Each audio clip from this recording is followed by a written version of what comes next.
tous, j'espère que vous allez bien et bienvenue pour un nouvel épisode des femmes dans les mythes et les légendes.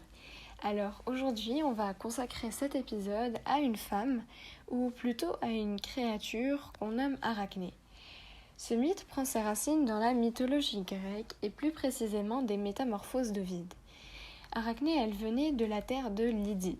Elle était la fille d'un artisan, Idmon, qui était déjà très respecté, et elle tomba vite amoureuse de sa passion pour le tissage.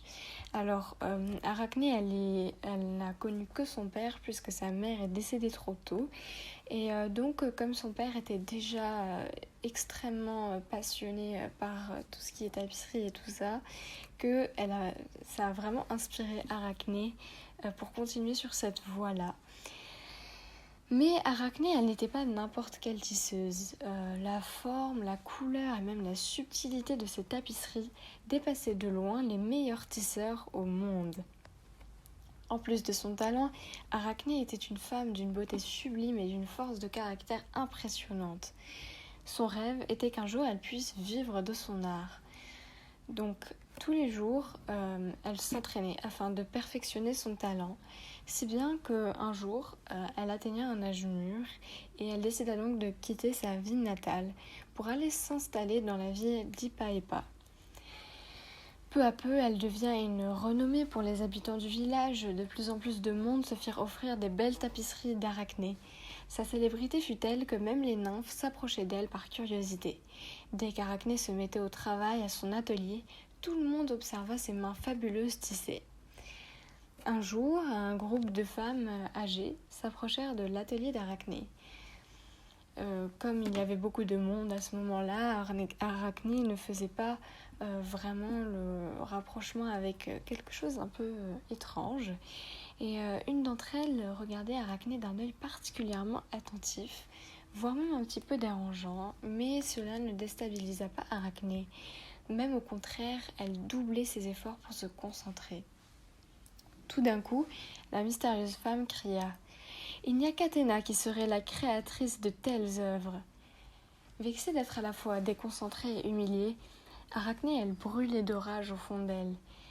Alors elle lui répondit sèchement qu'à elle seule, elle avait réussi à émerveiller le monde grâce à ses tapisseries et que ce n'était certainement pas la déesse Athéna qui serait capable d'un tel prodige. Donc cette dernière déclaration se fit à une onde de choc chez les spectateurs présents parce que à l'époque, la mythologie grecque, il y avait beaucoup de divinités et des divinités qu'il fallait respecter. Et en général, c'était pas une super bonne idée de créer des problèmes avec les dieux, puisque souvent leur vengeance était assez cruelle. En tout cas, je vous en dis pas plus. Elle avait osé se mesurer à une déesse et elle devait maintenant subir les conséquences de ses actes. Quelques jours plus tard, la même vieille dame, elle s'approcha de l'atelier d'Arachné. Elle lui prévient qu'il était très dangereux de s'affronter à une déesse telle qu'Athéna, mais que si elle retirait ses paroles, aucun mal ne lui sera fait. Arachné, elle était toujours énervée. Elle était aussi un peu têtue et très rebelle. Elle aimait pas du tout la remarque que la vieille dame lui avait fait. Et donc elle lui a répondu avec tout son mépris qu'elle ne prenait conseil de personne à part elle-même. Et que si Athéna ne la craignait pas, elle l'aurait confrontée directement. Et là, c'était vraiment la goutte de trop. Et soudainement, la vieille femme, elle va se métamorphoser en une femme sublime et surtout immense, très très grande. Et à la fin, les gens se rendirent compte que c'était Athéna, la vieille dame depuis le début. Elle voulait donner une chance à Arachné, mais il est clair pour elle maintenant qu'elle obtiendra sa vengeance, puisque le comportement d'Arachné l'avait fortement agacée. Et maintenant, on va dire, le jeu était lancé, quoi. Devant la majestueuse Athéna, tous les visiteurs s'inclinèrent. Tous sauf Arachné, qui ne bougea pas. Athéna, elle va pas attendre plus longtemps. Elle s'installa sur un des nombreux métiers à tisser. Arachné a compris que le duel avait commencé. Qui savait mieux tisser ? Athéna, la déesse puissante, ou Arachné, la simple villageoise dotée d'aucun pouvoir. Chacun utilisait les plus belles couleurs avec la plus belle laine. À la fin du défi, les deux concurrentes dévoilèrent leurs œuvres. Athéna avait représenté sa victoire contre le dieu Poséidon, à Athènes. Sur les bords de sa tapisserie, elle s'était amusée à représenter des mortels subissant des châtiments, car ils l'avaient désobéi, ou ils avaient désobéi les dieux. Donc on pouvait apercevoir quand même qu'il y avait un message assez clair à l'encontre d'Arachné pour lui dire tu mourras pas, en gros. Arachné, en revanche, restait plus modeste. La taille, la forme, les couleurs, tout était absolument parfait sur sa représentation.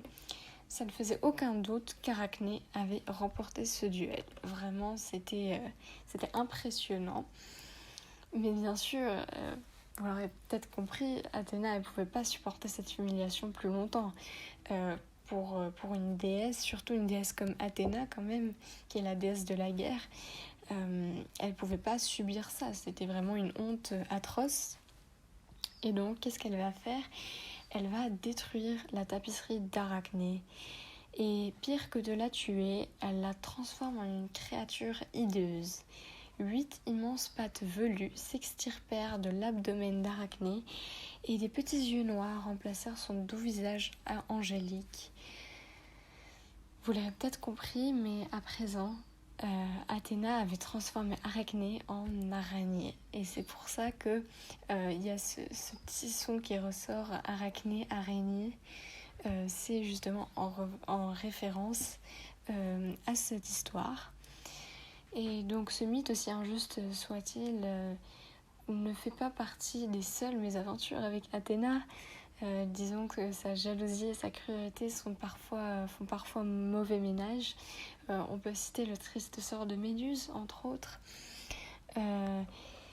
Mais ce mythe, il a beaucoup inspiré les auteurs et les artistes. Déjà, rien que si vous connaissez la saga Percy Jackson, moi j'étais fan. Vous savez peut-être qu'Annabelle, qui était la fille d'Athéna, elle avait une peur bleue des araignées. Et en ce qui concerne l'art, il y a le peintre Diego Velázquez qui a peint une représentation de ce mythe intitulée Les Fileuses. Donc on voit que ce mythe, il réapparaît beaucoup dans la culture contemporaine. Là, je vous ai juste cité 2 petites références, mais il y en a plein d'autres. Et donc voilà, j'espère que cette histoire vous aura plu. Et toi, qu'est-ce que tu penses de cette histoire ? N'hésite pas à me partager ton avis. Et à bientôt pour un nouvel épisode.